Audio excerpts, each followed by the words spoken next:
Hola, senors and senoritas, and of course fellow nerds and geeks of the interwebs. It is I, Mal Foster from NAPIERSnews.com, using and abusing our YouTube site with a segment that I hope will breed like gremlins in the night. Segment is called My Week in Movies. And although you may know me as the music guy over at Napiers News, it has been known for me to have multiple nerdgasms over certain movies. And considering I've watched like 248 movies, yep, that's right, 248, I know the number exactly because that is correct. Just like Zooey Deschanel's character in 500 Days of Summer, at college I too was known as Anal Girl. Now, I'd like to stress, before we get into things, that these are simply my opinions. Whether you agree with them or disagree with them is entirely up to you, and those are your opinions. But basically, I'm not telling you from a scientific level if these movies are good, I'm telling you from my personal level. And that's cool if you agree with me, and it's cool if you disagree with me. You know, whatever. Tomato, tomato, opinion. That's basically how it's going to go down. Except I am going to give these movies ratings, and it's not going to be your usual 1 to 5 star ratings, although it's going to work in a similar level. They're going to have named strapline ratings. So for example, if a film gets a 1 out of 5, it will be awarded The Dog's Dinner title. If it gets 2 out of 5, it will be classed as Bargain Bin. 3 out of 5, we'll consider it Worth a watch. 4 out of 5, I will tell you that it's a Damn good flick. And if it reaches 5 out of 5, I will be classing it as Pure cinematic sex. because that is what exactly it is. However, if there is a film, and there are films out there that do warrant and earn this rating, if there is a film that is so bad, I just don't want to give a rating to it, then that earns the respected title of This movie. But let's hope that we don't have to pull that card out too many times in proceedings, because that would mean I've had to watch a movie that deserves that title. But let's get into it. Let's not have any more messing about, you whippersnappers. Let's get into our first movie, which is Ills, or as its English translation goes by, Them, which is a 2006 French horror movie. Yeah, ooh la la, kicking off with a bit of international, just for you. Ills, or Them, which I'm going to use as the title because it sounds nicer than Ills. Them is basically a home invasion movie. If you've seen The Strangers, which came out a couple of years ago, then this is the film that basically The Strangers was remaking. In essence, it follows Lucas and Clementine, 2 French people who live out in a rural country house, who are having a nice evening in, doing what French people who live in nice rural country houses do, probably love making, smelling cheese, riding bicycles and tasting wine, until there are some disturbing noises coming from outside, and eventually they find that they are not alone. In fact, their home is being terrorized by a group of unknown assailants. It's a very simple story, not much, no character involvement or development, no real plot. It's very straightforward, it throws you in, and it's mainly just a bunch of scenes of suspense and tension stapled together. But having said that, it works really, really well, I think, in that sense, because it does really kind of muster up a lot of tension and a lot of suspense. This is the second time I've seen this film, and it actually works better the second time round. Simply because I don't know why.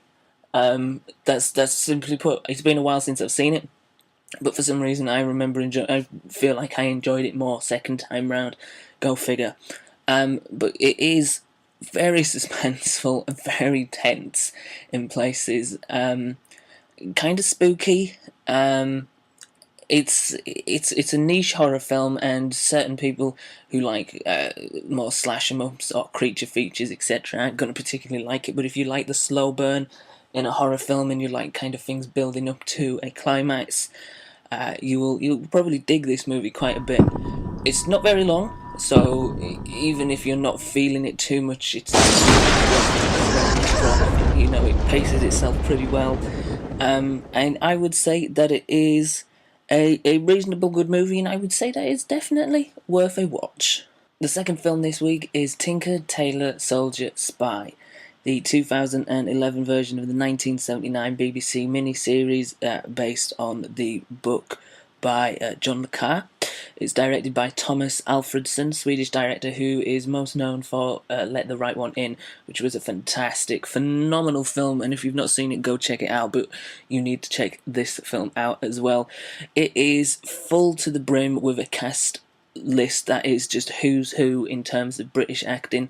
Everyone from Mark Strong, Colin Firth, Gary Oldman, of course, taking the Alec Guinness role from the original TV series, John Hurt, Toby Jones, Tom Hardy, of course, Benedict Cumberbatch is in there as well. It really just runs like a who's who of British talent, and that is worth seeing it alone. But the fact that it is just this really, again, this is another slow burning film. It's a film of old school espionage. So if you're expecting a lot of sort of gunfire, a lot of sort of action scenes, you might want to sit this one out. This is not James Bond espionage. This is slow burning, a lot of chain smoking, whiskey drinking, document stealing, who's spying on who kind of espionage, but it works so well because it keeps you guessing, and it's a film that makes you think throughout. It keeps asking questions, adding layers upon layers, and it slowly builds up to its climax. I really, really, really dug this film. I had a sense that I would like it when the trailer first arrived, but it kind of really kind of builds up in itself and just becomes this multi-layered beast. And I would say that it is a damn good flick. Your third movie this week comes from 2002 and is titled Crazy as Hell. It is a story about a famed psychiatrist by the name of Ty Adams who is going through a bit of a rough patch in his personal life, yet perseveres in his professional career and enters a 30-day documentary experiment in a mental institute named Cedar State to try and cure patients without the use of medication and only the use of psychiatry and psychotherapy. In his endeavours, he encounters a man who claims to be Satan, and that man is played by Eric LaSalle, who you may know as Daryl from Coming to America. That's right, he's gone from Soul Glow to Satan, who has incarnated himself as a gay black man with plenty of sass and a need for impromptu dancing.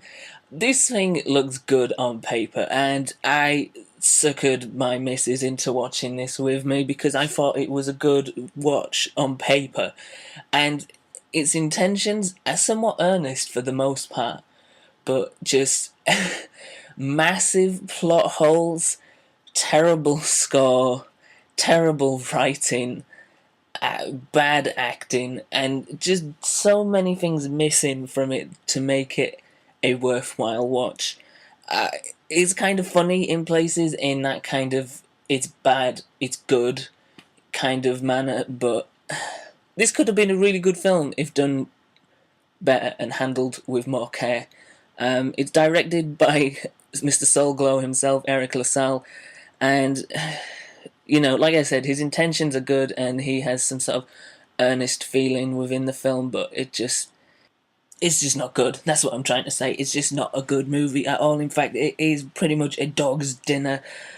But it's a dog's dinner on the verge of worth a watch, simply for Eric LaSalle kind of camping it up as this over homoerotic gay Satan who just, I don't know, just tries to outsass himself in each scene. It's kind of ridiculous. But overall, yeah, it's a dog's dinner with a hint of worth a watch.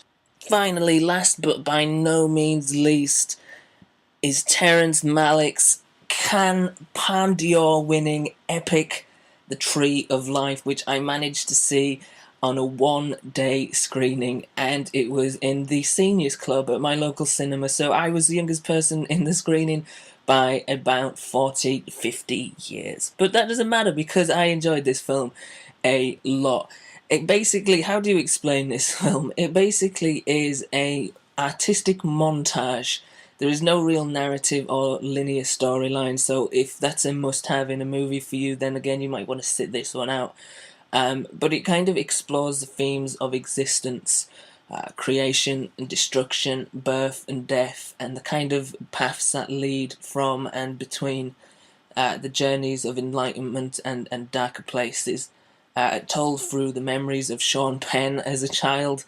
This sounds like such a conceived and conceited sort of drug-addled concept, but surprisingly it works really well. Granted, it's a little drawn out too much and could have done with some trimming here and there, it could have done with some time shaved off, but as a whole, this thing is just really beautiful. In terms of cinematography and editing and the old school, done by hand, experimental special effects, this thing just is kind of mind-blowing in that sense. It's just a beautiful and beautifully crafted film that really kind of deserves to sweep up in those categories come awards time. It isn't going to be for everyone. It definitely is the Marmite film of 2011, but if it sounds like your kind of thing and you're willing to sort of expand your mind and horizons a little bit and let go of the need of a definite concrete story, then, you know, Tree of Life is definitely for you. And I would say for me, personally, it was a damn good flick. Had it been shaved off, like I said before, a little bit, and maybe structured somewhat a little shorter than it was, it would have been pure cinematic sex, because there are moments which really do deserve that title in terms of the cinematography, and there's a way some things are shot, it's just fantastic. But because it drew itself out a little too long, it's a damn good flick. But still, that is a high accolade. And like I said, if it sounds like your kind of thing and there's a screening near you, then go check it out. Or if not, you can wait if you're in the US till I think the 10th of October when it hits DVD and Blu-ray. Definitely, if you're into it and you like it, it's definitely a film to own on Blu-ray, simply because it is visually gorgeous. There we go, that is your first instalment of My Week in Movies with me, Mal Foster, and hopefully you'll be back for some more in the very near future. When I say near future, next week, where I will have been watching God knows what, and you'll only know if you tune in. So until then, adios and happy watching.